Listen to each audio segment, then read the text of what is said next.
La cosa inesperada. Y se levantó, y enseguida tomó su camilla y salió en presencia de todos, de modo que todos se asombraron y glorificaron a Dios, diciendo: jamás hemos visto cosa semejante. Marcos 2:12. Es muy natural que haya muchas cosas sorprendentes en el Evangelio, pues es notable más allá de toda medida que simplemente haya un Evangelio. Tan pronto como empiezo a pensar en eso, exclamo con Bunyan: ¡oh mundo de maravillas! No puedo decir más que eso. Y los invito a todos a que se unan a la multitud diciendo con el texto: jamás hemos visto cosa semejante. Cuando el hombre había pecado, Dios pudo haber destruido instantáneamente nuestra raza rebelde, o pudo haber permitido que existiera a la manera de los ángeles caídos, en un estado de enemistad con todo lo bueno, con su consiguiente miseria. Pero el que no tomó para sí a los ángeles, tomó a la descendencia de Abraham y miró al hombre, ese elemento insignificante en los rangos de las criaturas, y determinó que el hombre había de experimentar la salvación y mostrar con él su divina gracia. Para comenzar, fue una cosa maravillosa que hubiera un evangelio para los hombres. Y cuando recordamos que el evangelio implicaba el don del unigénito Hijo de Dios, cuando recordamos que fue necesario que Dios, el Espíritu invisible, se pusiera el velo del cuerpo humano, cuando pensamos acerca del hecho que el Hijo de Dios tuviera que convertirse en el Hijo de María, sujeto al dolor y a la debilidad, a la pobreza y a la vergüenza, cuando recordamos todo esto, podemos esperar encontrar grandes maravillas girando alrededor de un hecho tan estupendo. Sabiendo que Dios se encarnó, los milagros ya no nos sorprenden como algo maravilloso, pues la encarnación de Dios supera a lo que es un milagro. Pero también debemos recordar que para traernos el Evangelio fue necesario que Dios, en nuestra naturaleza, ofreciera expiación por el pecado del hombre. Piensen en eso, el Dios Santo haciendo expiación por el pecado. Cuando los ángeles escucharon esto por primera vez, deben haber estado pasmados de asombro, pues ellos jamás habían visto cosa semejante. ¿Cómo es posible que el ofendido muera por el ofensor? ¿Cómo es posible que el juez lleve el castigo del criminal? ¿Cómo es posible que Dios tome sobre sí mismo la transgresión de su criatura? Sin embargo, así ha sido, y Jesucristo ha cargado con las consecuencias del pecado, no, con el pecado mismo, para que nosotros no tengamos nunca que cargar con eso. Por la transgresión de mi pueblo fue herido. Jesús fue hecho una maldición por nosotros, como está escrito: maldito todo el que es colgado en un madero. Ahora, si no se podría imaginar un resultado común de un evangelio enviado a hombres rebeldes, mucho menos se podría imaginar de un evangelio que involucra la encarnación y la muerte del Hijo de Dios. Todas las cosas en la creación de Dios están hechas a escala. Hay un equilibrio entre la gota de rocío sobre una rosa y la más majestuosa de esas órbitas que adornan el rostro de la noche. Hay leyes que regulan todo, desde una simple gota de agua hasta el océano mismo. Todo guarda su proporción y por lo tanto Estamos persuadidos que en una economía en la que comenzamos con un Dios encarnado y una expiación infinita, debe haber algo muy sorprendente. Y debemos estar preparados para exclamar frecuentemente: jamás hemos visto cosa semejante. Los lugares comunes no se encuentran en el Evangelio. Hemos entrado al país de las maravillas cuando contemplamos el amor de Dios en Jesucristo. Cualquier novela es superada con creces en el Evangelio. Cualesquiera que sean las maravillas que los hombres son capaces de imaginar, los hechos de la asombrosa gracia de Dios son más extraordinarios que cualquier cosa que la imaginación pueda haber concebido alguna vez. Deseo decir en este momento 2 o 3 cosas a los que no están familiarizados con el Evangelio. Hay algunos entre mis oyentes para quienes el Evangelio, según creemos en él, es una cosa totalmente nueva. Quisiera decirles a ellos, primero, que no dejen de creer en él porque les da la impresión que está haciendo algo muy extraño. En segundo lugar, recuerden que en el Evangelio deben haber cosas extraordinarias y sorprendentes, y vamos a tratar de presentarlas ante ustedes con la esperanza de que, lejos de no creer en ellas, la fe pueda ser plantada en sus almas cuando oigan de ellas. Y en tercer lugar, si alguna de estas cosas extrañas le ha ocurrido a alguno de ustedes y tengan que decir: jamás he visto cosa semejante, entonces den toda la gloria a Dios y den honores renovados a su nombre. Primero, entonces, no dejen de creer en el Evangelio porque les sorprende. Recuerden que, en primer lugar, nada se interpone más en el camino del conocimiento real que el prejuicio. Nuestra raza podría haber conocido muchísimo más acerca de los hechos científicos de no haber estado tan grandemente ocupada y cautivada por la suposición científica. Tomen un libro sobre cualquiera de las ciencias y encontrarán que la parte principal del material es una respuesta a muchas teorías elaboradas en otras épocas lejanas u originadas en tiempos modernos. Las teorías son los estorbos de la ciencia, la basura que debe barrerse antes de que los hechos preciosos puedan mostrarse limpiamente.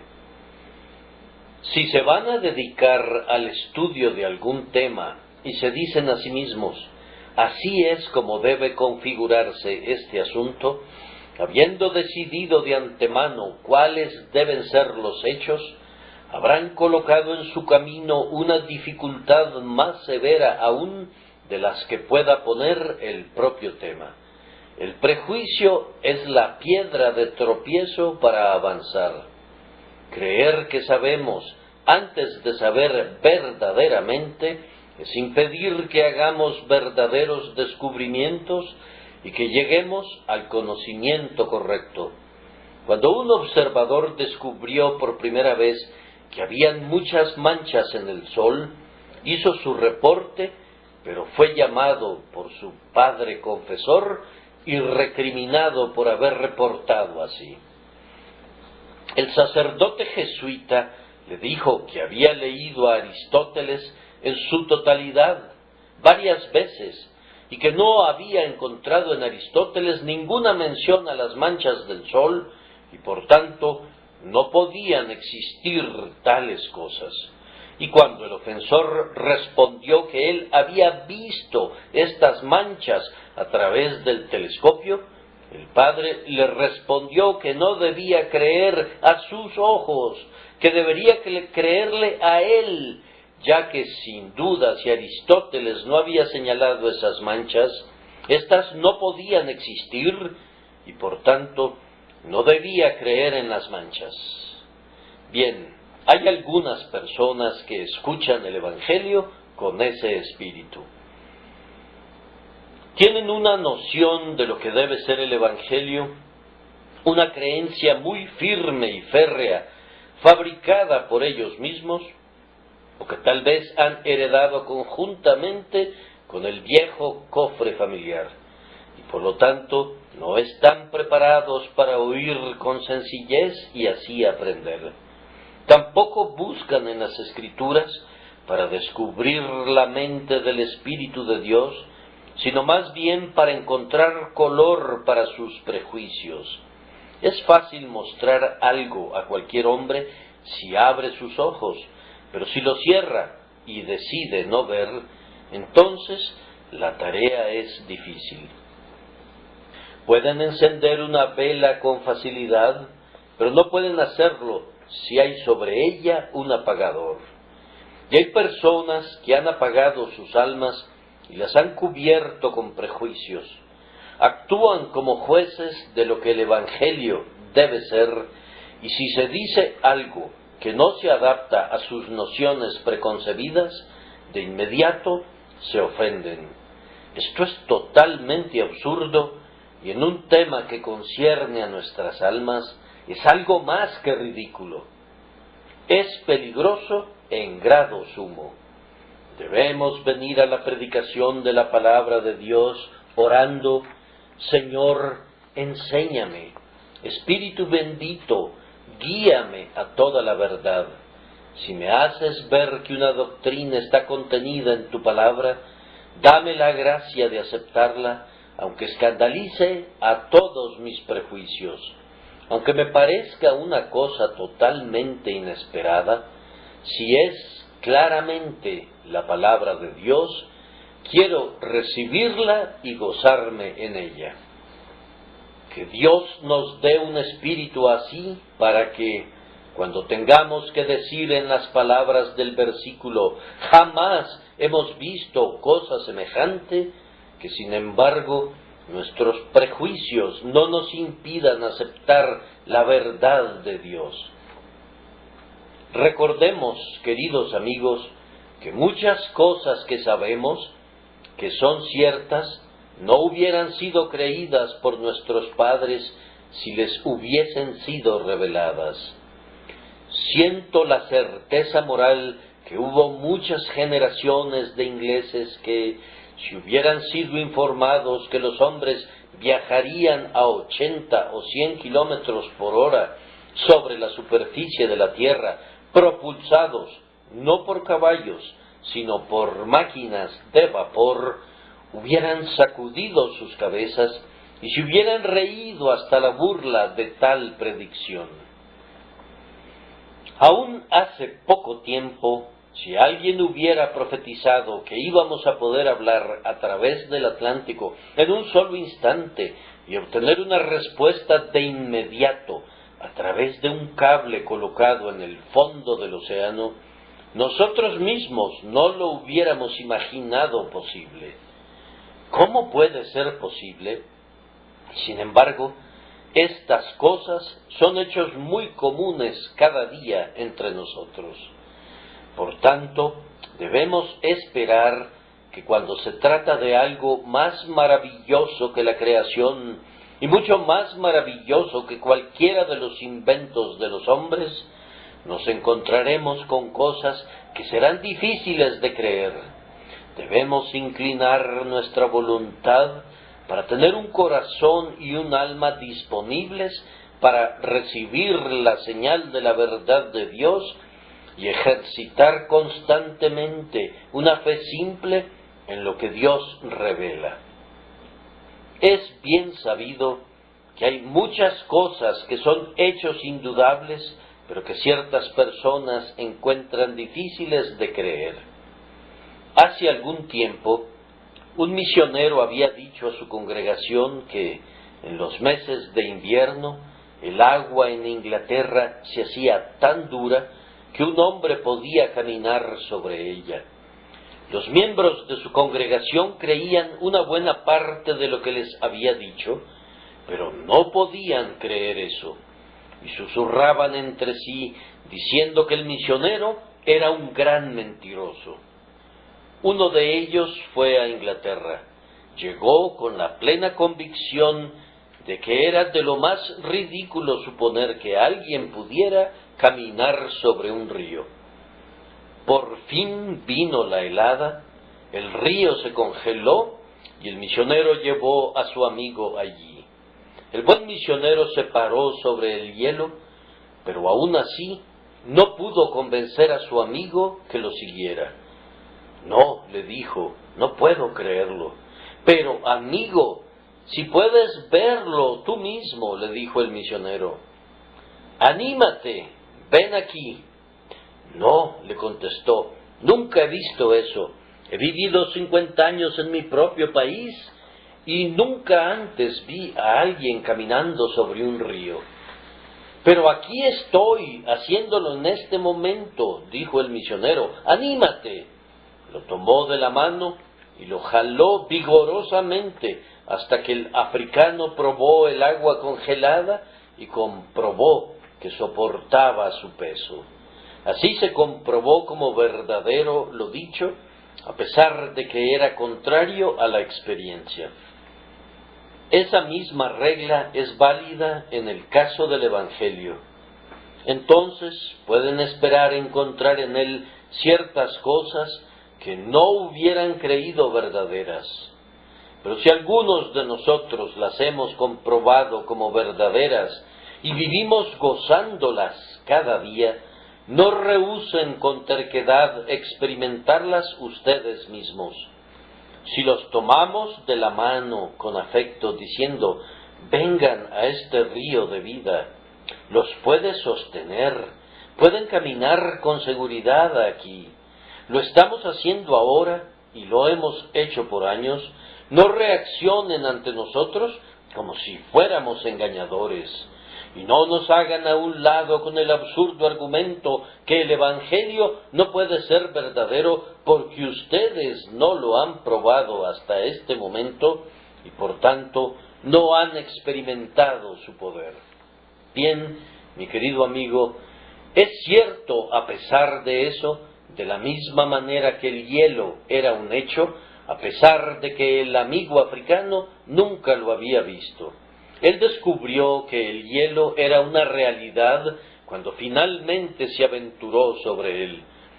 Y tú descubrirás que Jesucristo y todas las preciosas cosas del Evangelio son ciertas y firmes y verdaderas, tal como lo hemos hecho nosotros, si tan solo aventuras tu alma sobre ellas. Yo menciono estas cosas simplemente para preparar tu mente para la plena convicción de que el hecho que una afirmación del Evangelio parezca nueva y sorprendente no debe crear incredulidad en la mente. Mi amado amigo, puede ser que tú exclames, no puedo esperar que mi pecado pueda ser perdonado. No creo posible que yo me convierta en un hombre salvo por un simple acto de fe. No, pero ¿no ves que cada hombre mide todas las cosas de acuerdo a sus propios estándares? Medimos el maíz de otras personas con nuestra propia medida. Inclusive tratamos de medir a Dios con nuestro propio estándar. Y hay un texto que dulcemente nos regaña por eso, porque mis pensamientos no son vuestros pensamientos, ni vuestros caminos son mis caminos, dice Jehová. Lo que yo considero correcto esperar de Dios puede ser, muy naturalmente, una cosa muy diferente a lo que Dios puede estar preparado a darme.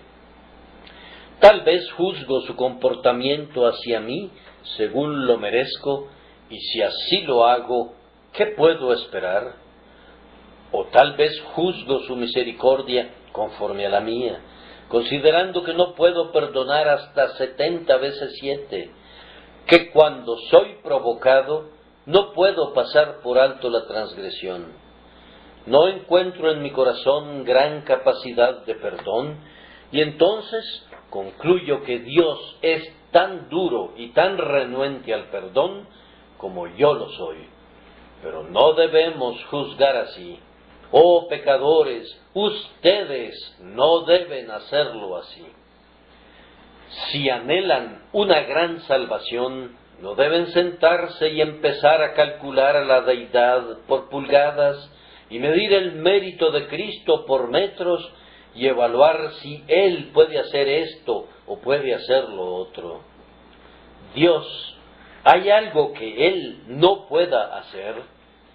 ¿No llevó a cabo Jesús una expiación sin límites como su naturaleza?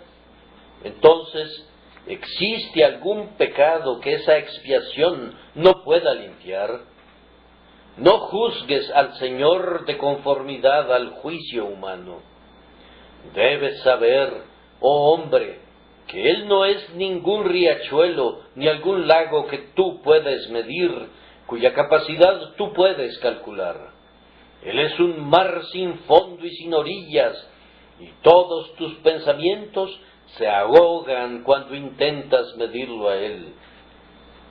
Eleva tus pensamientos tan alto como puedas y piensa grandes cosas acerca de Dios y espera grandes cosas de Dios. Y cuando hayas agrandado tus expectativas y tu fe haya crecido al máximo posible, Dios puede hacer cosas muchísimo mayores, por encima de lo que pidas, o aún de lo que puedas pensar. ¿Alcanzarás tú las cosas profundas de Dios? ¿Piensas acaso que le puedes ganar a Dios y desear más y esperar más de lo que Él puede dar? Oh, no puede ser. Consideren pues que es muy probable que ustedes cometan errores en cuanto a lo que es el Evangelio. ¿Por qué? Porque la manera de evaluar lo que tienen ustedes debe ser falsa naturalmente, puesto que ustedes juzgan a partir de lo que conocen y de lo que son capaces ustedes, mientras que Dios está infinitamente por encima de todo lo que puedan conocer o concebir. Además, déjame recordarte, querido amigo, a ti, para quien el Evangelio es algo extraño, que cuando hablamos de él directamente, no deben dejar de creer en él a causa de lo extraño que es, pues es claro que muchos han cometido errores en cuanto a lo que es el Evangelio. Los judíos que vivieron en el tiempo de nuestro Salvador oyeron al mejor predicador que alguna vez haya predicado, pero no lo entendieron. Ciertamente no se debió a la falta de un estilo lúcido, pues nunca habló hombre alguno así. Sin embargo, ellos no comprendieron todo lo que él dijo. Ellos pensaron que entendían lo que él quería decir, pero no fue así. Y aun sus propios discípulos y apóstoles, mientras no habían sido iluminados por el Espíritu de Dios, no comprendían lo que su Señor les decía y sabían muy poco a pesar de toda su enseñanza. ¿Acaso te sorprendería estar equivocado, querido amigo, tú que nunca has encontrado el gozo y la paz por medio de la fe? Después de todo, ¿acaso no es posible que pudieras haberte equivocado? Los judíos oyeron al Salvador mismo, y sin embargo no entendieron la verdad de Dios. Algunos de ellos eran hombres muy inteligentes e instruidos. Hubo uno en particular que era un gobernante, un doctor entre los judíos, que no entendió estas cosas. Y cuando el Salvador le dijo, ¿os es necesario nacer de nuevo?, él lo tomó literalmente. No pudo entender el cambio místico que quiso describir nuestro Salvador. Ahora bien, si Nicodemo no pudo entender, y muchos más como Nicodemo tampoco, no pudiera suceder que tú tampoco hubieras encontrado el secreto y sigues en este momento sin poseerlo, posiblemente seas una persona de muy considerable educación y notables dones y características. Mi querido amigo, si hay alguien que puede no entender el verdadero sentido del Evangelio, eres tú. Dirás que es extraño que yo haga esa observación, pero te aseguro que está basada en hechos.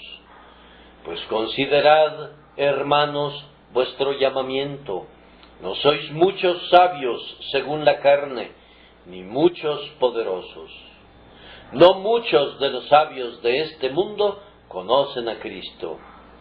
Él enseña a los infantes y deja que los sabios presuman de su propia insensatez. Los magos del Oriente dieron muchos rodeos para encontrar al Salvador. Aún con la ayuda de la estrella que los guiaba, perdieron el camino.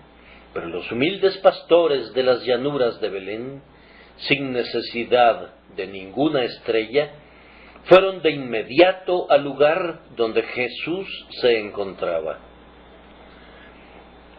Fue una observación buena y verdadera la de Agustín cuando dijo: mientras los sabios andan a tientas buscando la cerradura, los simples y los pobres ya han entrado al reino de los cielos. La simplicidad de corazón es de mucha más ayuda para entender el Evangelio que una mente culta. Estar listos para ser enseñados es una mejor facultad que poder enseñar en lo que concierne a la recepción del Evangelio.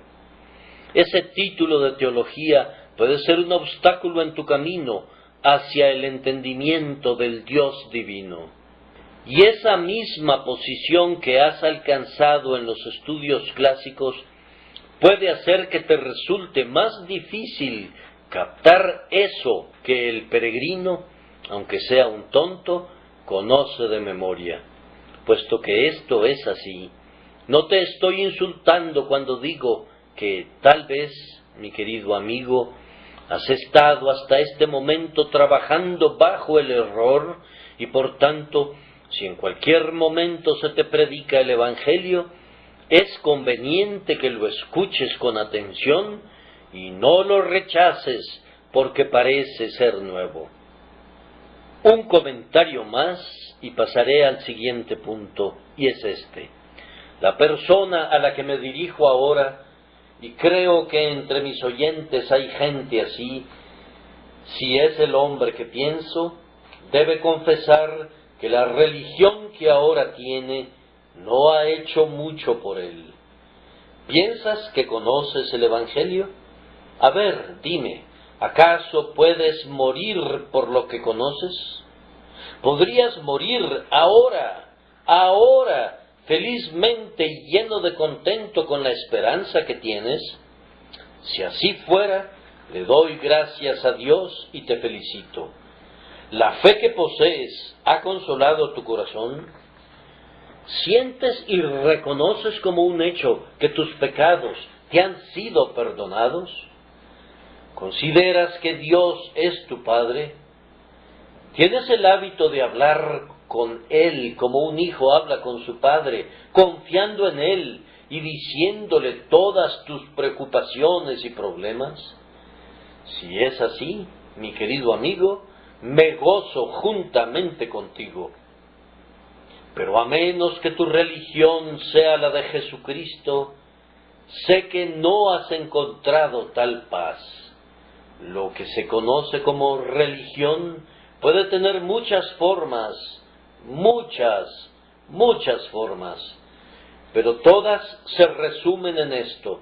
Todas colocan al hombre en una posición en la que siente que es tan bueno como las otras personas y tan hábil para las cosas espirituales como el promedio de la gente. Y si se esfuerza al máximo y actúa conforme a su conocimiento y su luz, se hará sin duda cada vez mejor.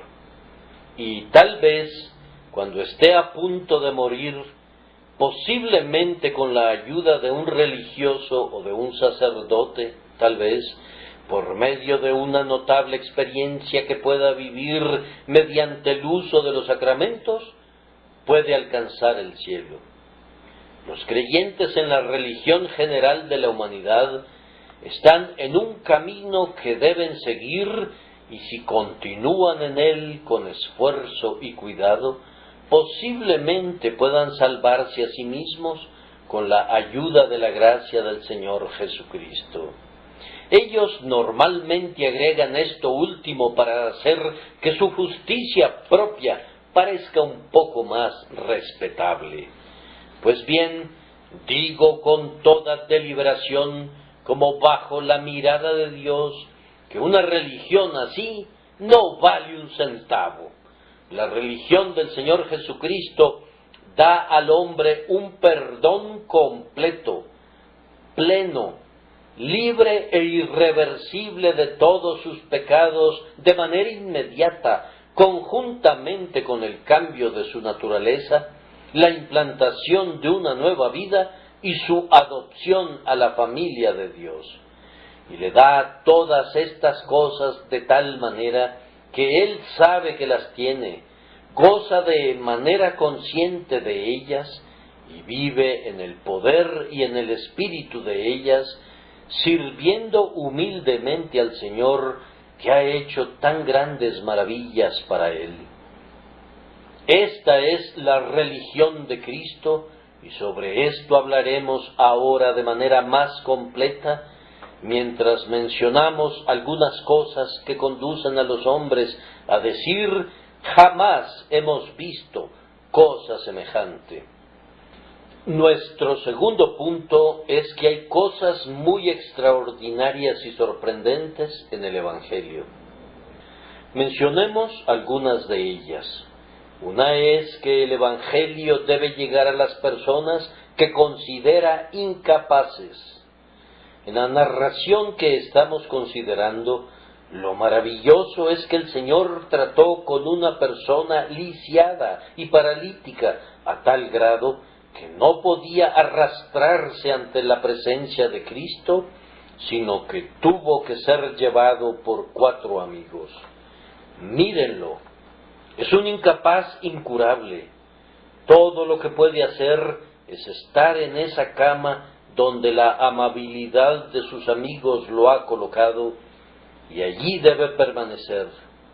No puede hacer nada. Ahora bien, el Evangelio considera a cada persona a la que se dirige como alguien incapaz de hacer algún bien. Se dirige a ti no como a un simple paralítico, sino que va más allá y te describe como muerto. El Evangelio le habla a los muertos. A menudo he escuchado decir que el deber del ministro cristiano es despertar las actividades de los pecadores. Yo creo exactamente en lo contrario. Él más bien debe esforzarse en matar sus actividades basadas en una confianza en sí mismo, haciendo ver a las personas que todo lo que pueden hacer por sí mismos es peor que nada.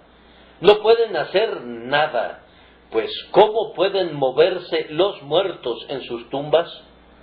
¿Cómo podrían los muertos en pecado nacer de nuevo por sí mismos? El poder que puede salvar no descansa en el pecador. El poder está en su Dios. Y si algunos de ustedes son unos inconversos, no vengo a decirles algo que ustedes pueden hacer para salvarse a sí mismos, sino que les advierto que ustedes están perdidos, arruinados y condenados. Tienen poder para extraviarse como ovejas perdidas, pero si alguna vez regresan, su pastor tiene que traerlos de regreso. Nunca podrán regresar por ustedes mismos. Tenían poder para destruirse y ya han ejercitado ese poder. Pero ahora su ayuda no está en ustedes, su ayuda está en Dios. Es algo extraño que el Evangelio represente al hombre en una condición tan desesperada, pero es un hecho, y aunque es muy sorprendente, no debemos tener ninguna duda al respecto. Algo igualmente notable es que el Evangelio pide que los hombres hagan lo que no pueden hacer, pues Jesucristo dijo a este hombre paralítico: a ti te digo, levántate, toma tu camilla y anda. Él no podía levantarse, él no podía tomar su camilla y no podía caminar, pero la invitación era para que así lo hiciera. Y es una de las extrañas cosas del camino de salvación que el Evangelio ordena que los muertos cobren vida, los pecadores obedecen su voz y viven, los huesos secos se levantan y visten ropas nuevas, y los corazones de piedra se vuelven de carne. Tenemos que decir, en el nombre de Jesús, al hombre que tiene la mano paralizada, cuya mano está tan paralizada que sabemos que no tiene ningún poder en ella: extiende tu mano. Y decimos eso en el nombre de Dios. Algunos de mis hermanos que profesan un cierto orden de doctrina dicen: eso es ridículo. Si admites que un hombre no puede hacerlo, es ridículo que le pidas que lo haga. Pero no nos importa ser ridículos, nos importa muy poco la censura del juicio humano. Si Dios nos da una comisión, esa comisión impedirá que suframos muy seriamente si otros nos ridiculizan. Ezequiel, ¿no ves frente a ti ese valle de huesos secos? Sí, dice él, los veo. Hay muchísimos y están muy secos. El sol los ha calcinado durante muchos veranos, y los fieros vientos los han secado durante muchos inviernos, hasta que quedaron como si hubieran pasado por un horno. Profeta, ¿qué puedes tú hacer con estos huesos? Si Dios quiere darles vida, les será dada. Por tanto, déjalos solos. ¿Qué puedes hacer tú? Escúchalo cuando hace la solemne proclamación: así dice el Señor, huesos secos, vivan. Ridículo, Ezequiel, ellos no pueden vivir. ¿Por qué hablarles? El profeta sabe que no pueden vivir por sí mismos, pero también sabe que su Señor le pide que les ordene que vivan, y él hace lo que su Señor le pide. Así, en el Evangelio, el ministro debe invitar a los hombres a creer y debe decir: arrepentíos y creed en el Evangelio. Solamente por esta razón decimos: cree en el Señor Jesús y serás salvo. El Evangelio te pide que creas, aunque estás muerto en tus delitos y pecados. No puedo entenderlo, dice alguien. No. Y no podrás hacerlo hasta que Dios te lo revele. Pero cuando el Señor venga y habite contigo, entonces entenderás perfectamente y verás cómo el ejercicio de la fe de parte del predicador del Evangelio es una parte de la operación divina mediante la cual las almas muertas son levantadas. Otra cosa más admirable aún es esta: que mientras que el Evangelio llega a hombres incapaces y muertos y les ordena hacer lo que no pueden hacer por sí mismos, en realidad lo hacen. Eso es lo maravilloso. En el nombre de Jesús decimos al hombre paralítico: toma tu camilla y vete a tu casa. Y toma su camilla y camina. Porque cuando se predica la palabra de Dios fielmente, con la confianza en Dios, le viene poder eterno al hombre que no tenía ningún poder. Y los elegidos de Dios, llamados por la predicación del Evangelio, oyen el mensaje del cielo y viene el poder al tiempo que escuchan el mensaje, de tal forma que lo obedecen y viven. A pesar de que estaban muertos, viven. Oh, qué maravillosa operación es esta que de esta congregación, mientras yo digo, cree en el Señor Jesús, habrá quien crea y sea salvo. Los que van a creer no tienen naturalmente más poder para creer que los demás. Todos, por naturaleza, están en el mismo estado de muerte, pero para los elegidos de Dios, la palabra llega con poder, asistida por el Espíritu Santo, y ellos creen y viven. Aquí hay tres cosas singulares. Es algo extraño tener que decirles a ustedes, gente buena de la iglesia y gente buena de la capilla, que siempre han hecho todo tan bien, que a menos que se conviertan, están muertos en delitos y pecados, y todas sus buenas obras son la mortaja en la que están envueltos sus cadáveres, solamente eso. Y es extraño que estemos obligados a invitarlos a creer en Jesús, cuando ya les hemos dicho que no tienen ninguna vida espiritual. Y es notable que se nos ordene advertirles que están viviendo en gran pecado si no creen en Jesús. Ustedes pueden juzgar más singular aún que nosotros tengamos la confianza que al decirles estas cosas de manera sencilla y honesta en el nombre de Dios, el Espíritu de Dios las bendecirá y los guiará a creer y a confiar en Jesús. Aunque parezca extraño, es así. Más notable aún para la multitud, sin duda, fue esto. Este hombre paralítico fue sanado de inmediato. Si se diera la recuperación de la parálisis en un momento dado, y es muy raro que esto ocurra, no creo que se sane en un instante.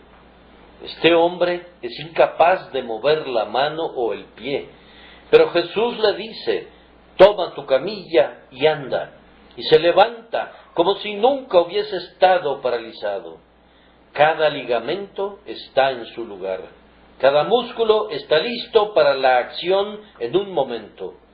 Pensarías que podría tomar un mes o dos y una buena cantidad de masajes y fricciones para poner la sangre de este hombre en sana acción, para volverlo a la normalidad y listo para su nueva vida. Pero no fue así. Él solamente escuchó esa extraña voz que le pidió que hiciera lo que no podía hacer, e hizo lo que no podía hacer por un poder que iba unido al mensaje, y así se levantó y fue sanado en un instante. Y he aquí lo maravilloso del Evangelio. Un pecador oye el Evangelio y todos los pecados de su vida entera están sobre él. Pero él cree en el Evangelio y todos los pecados son quitados en un momento. Y él es tan limpio ante el trono de Dios como si nunca hubiera sido manchado por el pecado. Hasta el momento de recibir el Evangelio, él era un enemigo de Dios por sus obras malvadas. Pero él acepta el testimonio de Dios relativo a su Hijo Jesús. Él descansa en Jesús y su corazón se vuelve como el corazón de un niñito. En un momento la piedra es quitada y recibe un corazón de carne, se convierte en una nueva criatura en Cristo Jesús. La oscuridad desaparece de la misma manera que la oscuridad al principio del mundo huyó ante el fiat que dijo, sea la luz. Y se hizo en un momento. Estoy seguro que no comprenderán esto mientras no lo hayan experimentado. Oh, cómo bendigo a Dios, porque hace años, cuando oí el mensaje de Dios, mirad a mí y sed salvos todos los confines de la tierra, pude ver y vivir. Yo deseaba y ansiaba la salvación, y trabajaba arduamente y oraba arduamente para alcanzarla, pero no podía avanzar ni una pulgada. Pero vino el mensaje: mira. ¿Cómo podía mirar? Mis ojos no podían ver, pero sin embargo sí miré, pues el poder de mirar vino juntamente con el mandamiento, y en el mismo momento que miré, estuve consciente de que había sido perdonado, como estoy consciente de mi existencia. Hubo vida para mí en una mirada al crucificado. Un perdón seguro, cierto y sellado en mi conciencia me fue dado en el mismo momento que miré a Jesús en su sudor sangriento, a Jesús en la cruz, a Jesús resucitado de entre los muertos y a Jesús elevado a la gloria. Una mirada a Él y todo fue hecho. Dices que no habías pensado en eso, y aún ahora te sorprende. Pensaste que tendrías que tomar el sacramento y continuar asistiendo a un lugar de adoración y gradualmente salir de tu condición paralítica. Ese es el camino de salvación del hombre, mas el camino de salvación de Cristo es un cambio instantáneo del corazón y un perdón instantáneo del pecado. Otra cosa que nunca habían visto de manera igual fue que el hombre fue sanado sin ninguna ceremonia. La manera adecuada de sanar a una persona paralítica hubiera sido traer al sacerdote juntamente con agua y aceite, o derramar la sangre de un toro y ofrecerla, y después ir a través de un sinfín de ceremonias y a través del misterioso poder de las ceremonias, y al fin él podría ser curado. Pero aquí no hubo ninguna ceremonia. Fue simplemente esto: toma tu camilla y anda.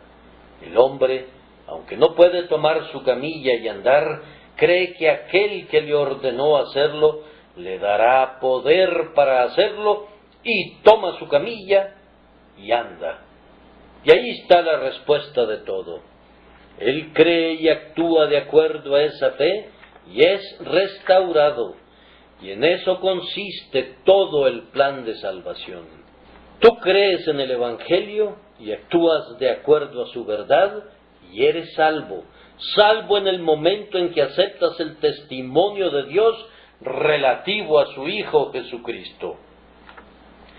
¿Pero acaso no hay un bautismo? Sí, para los salvos, mas no un bautismo para ganar la salvación. Cuando eres salvo, cuando eres un creyente en Jesús, entonces las instructivas ordenanzas de la casa de Dios se vuelven útiles para ti, pero Dios no quiera que alguna vez veamos al bautismo como un medio de salvación. Dios no quiera que tampoco veamos a la cena del Señor como un medio de salvación. Que seamos preservados de cualquier cosa que se aproxime a la confianza en ritos y formas. Cuando eres salvo, entonces las ordenanzas de la casa a la que has entrado, las ordenanzas de la familia a la que ahora perteneces, son tuyas. Pero no te pertenecen, no te pueden dar ningún servicio de ningún tipo hasta tanto no seas un hombre salvo. La salvación de la muerte por el pecado no tiene nada que ver con ceremonias. El único precepto del Evangelio es: cree y vive. Otra cosa notable es que este hombre fue perfectamente restaurado, no solamente restaurado en un momento, sino perfectamente. Una restauración parcial no hubiera sido ni la 10ª parte de memorable.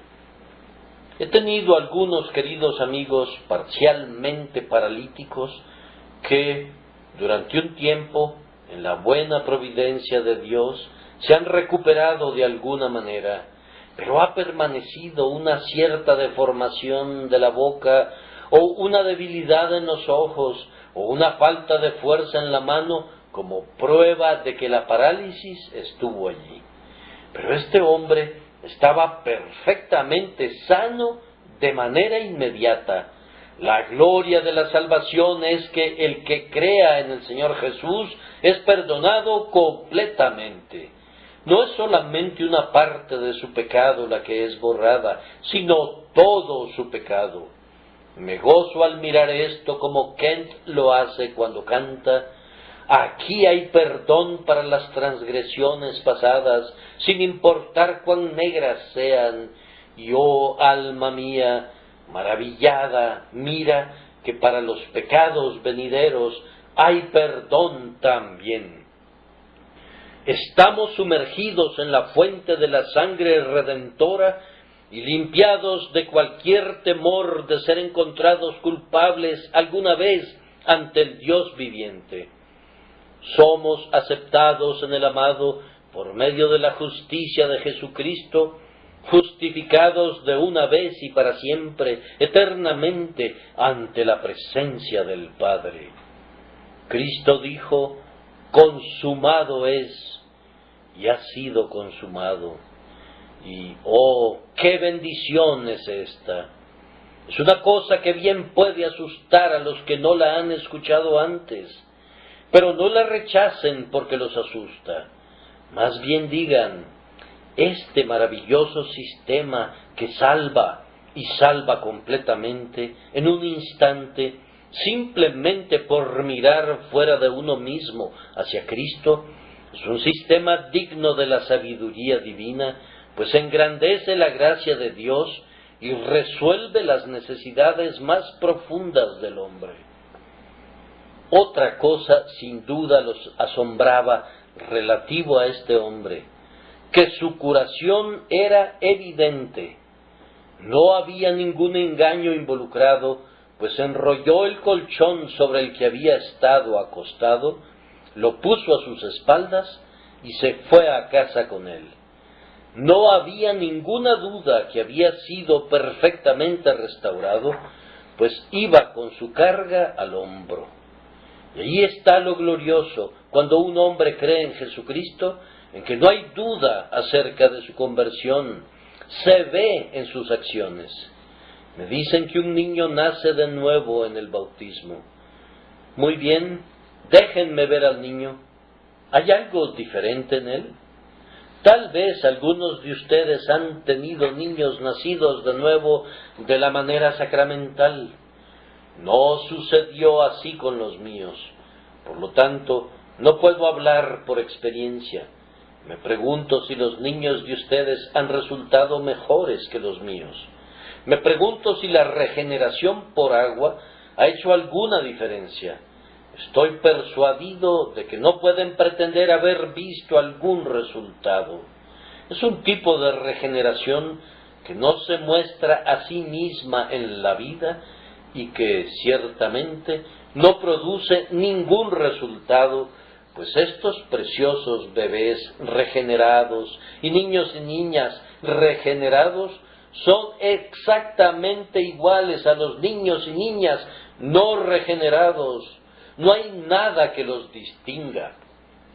Envíenlos a la misma escuela y me encargaré de mostrarles que a menudo algunos de los que nunca fueron regenerados bautismalmente son mejores que los que sí lo fueron, pues probablemente han tenido padres cristianos que se han esforzado más que esos padres supersticiosos que simplemente confiaron en la ceremonia externa.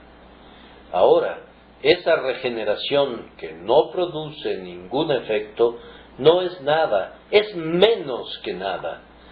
Sería como decir: ese hombre ya ha sido sanado de su parálisis. Pues sí, pero permanece en su cama. Cierto, está en su cama igual que antes, pero dices, él está libre de su parálisis. Pero ¿cómo lo sabes? Bien, por supuesto, puede no ser una curación real, sino una curación virtual, puesto que ha experimentado una ceremonia y por lo tanto así tiene que ser. Tienes que creerlo. Esas son palabras bonitas, pero cuando el hombre se levantó y enrolló su cama y la cargó sobre sus espaldas, eso fue muchísimo más convincente. Ahora, cuando la providencia de Dios trae a esta casa a un hombre que ha sido un borracho y oye el Evangelio de Jesucristo y cree en Jesús, rompe sus copas y se convierte en un hombre sobrio. Hay algo en eso. Si un hombre altivo y orgulloso y que odia por completo el Evangelio viene aquí, un hombre que puede jurar y que no respeta el día de descanso y cree en Jesús, se convierte en su hogar en un hombre tan tierno como un cordero, tanto que su propia esposa apenas lo conoce. Y en el día de descanso se goza en ir a la casa de Dios. Algo significa eso, ¿no es cierto? Es algo real y tangible. Aquí está un hombre que te podría engañar tan pronto te viera en su negocio, pero viene a él la gracia de Dios y se vuelve escrupulosamente honesto. Aquí está otro hombre que solía juntarse con los más viles de los viles, y por la gracia de Dios, el Evangelio de Jesucristo es recibido por él, y ahora busca compañeros piadosos, y sólo ama a aquellos cuya conversación es dulce y limpia y santa. Eso se puede ver, eso puede verse.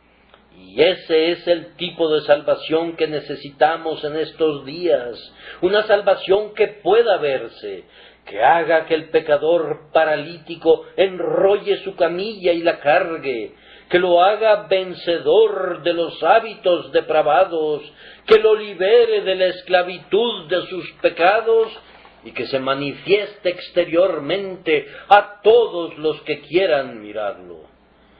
Sí, mis hermanos y hermanas, esto es lo que el Evangelio ha hecho por nosotros. Si me dirijo a algunos que han mirado a la religión como un tipo de bálsamo que deben usar mientras ellos continúan en sus pecados, quiero que vean que es algo muy diferente. Cristo ha venido para salvarlos de sus pecados, no para mantenerlos en el fuego y evitar que se quemen, sino para sacarlos como a un carbón fuera del fuego. Ha venido para hacerlos nuevas criaturas, y eso Él puede hacerlo en este instante, mientras oyen este sermón. Si cuando oyes el sonido de las palabras, cree en el Señor Jesús, se encuentra en ti una mente deseosa, dada por su gracia para que puedas confiar en Él, serás salvo de manera tan cierta como que Cristo vive. Estas son cosas extrañas, pero no las rechaces porque son extrañas.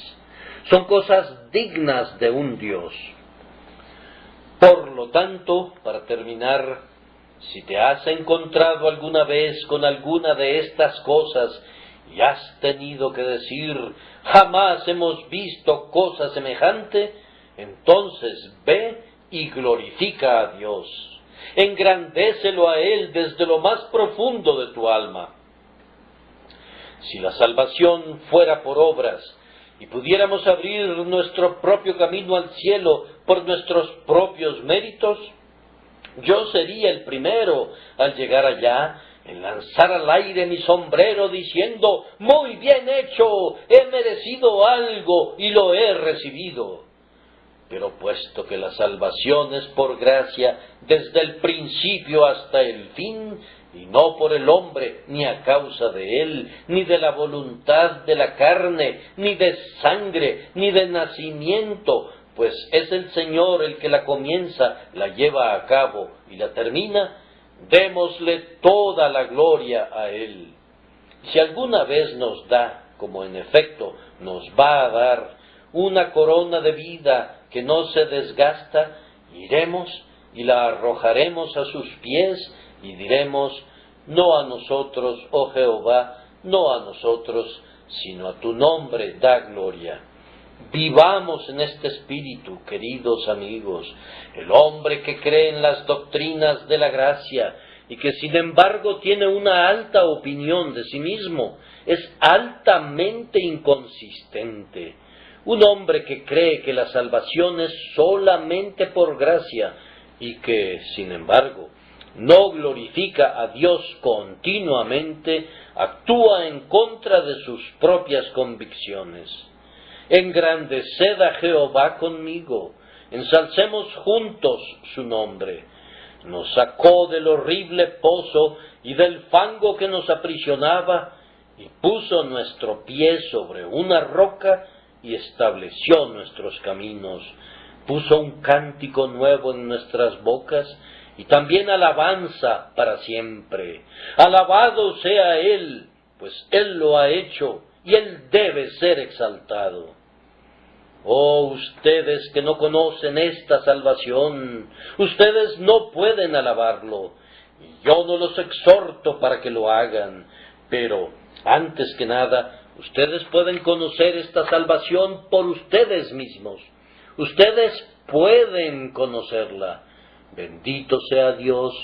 Yo confío que muchos de ustedes conocerán la salvación hoy, olvidándose de conseguirla por ustedes mismos, abandonando cualquier dependencia de cualquier cosa que ustedes puedan hacer, o ser, o sentir, y cayendo en los brazos de Jesús, descansando en su obra consumada y confiando en Él. Él los salvará. Él debe salvarlos si confían en Él, y entonces le darán la alabanza. Dios los bendiga, queridos amigos, por medio de Cristo.